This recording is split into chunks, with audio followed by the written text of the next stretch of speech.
اللہ الرحمن الرحیم۔ السلام علیکم ناظرین، آج کی اس ویڈیو میں ہم نہایت ہی پیاری حدیث شریف کا بیان کریں گے جس کا عنوان ہے توحید کا صلہ بحوالہ مسلم شریف۔ تو آئیے حدیث شریف کا ترجمہ پڑھتے ہیں۔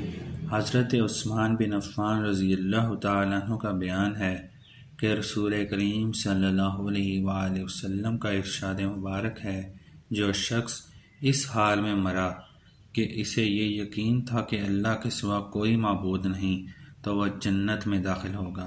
اب اس حدیث شریف کی مختصر سی وضاحت کو بیان کرتے ہیں تاکہ یہ حدیث شریف ہمارے دلوں میں اتر جائے۔ جس شخص کا خاتمہ اس حال میں ہوا کہ وہ خدا ہی کو اپنا معبود جانتا تھا، تو اس کو یہ یقین تھا کہ خدا کے سوا کوئی دوسرا معبود نہیں ہے، تو وہ یقیناً جنتی ہے۔ توحید کا صلہ جنت ہی ہے۔ حدیث شریف میں یعلمون کا لفظ صرف جاننے کے معنی میں نہیں آیا بلکہ یقین کرنے کے معنی میں استعمال ہوا ہے۔ علم کے معنی یقین کے بھی ہیں اور دوسری روایات میں اس کی تائید بھی ہوتی ہے۔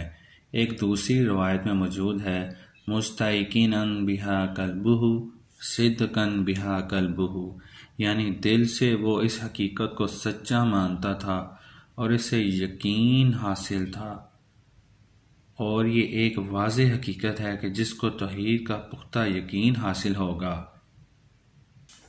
اس کے سیرت و کردار پر اس کے خوشگوار اثرات ضرور مرتب ہوئے نظر آئیں گے اور زندگی کے تمام گوشوں یعنی تمام سمتوں پر اسلامی رنگ ضرور نمایاں ہوگا۔ اس حدیث شریف سے یہ غلط فہمی ہرگز نہیں ہونی چاہیے کہ نجات کے لیے توحید کا قائل ہونا ہی کافی ہے، رسالت یا دوسرے عقائد پر ایمان ضروری نہیں ہے۔ دراصل خدا کے نزدیک توحید کا صرف وہی تصور مقبول ہے جو خدا کے رسول صلی اللہ علیہ وآلہ وسلم کے ذریعے ہمیں معلوم ہو۔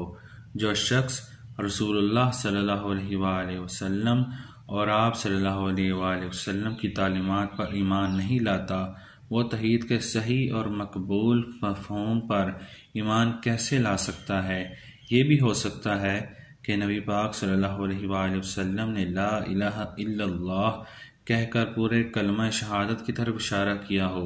اسی کی تائید صحیح مسلم کی ایک اور روایت سے بھی ہوتی ہے۔ حضرت عبادہ بن صامت رضی اللہ تعالیٰ عنہ فرماتے ہیں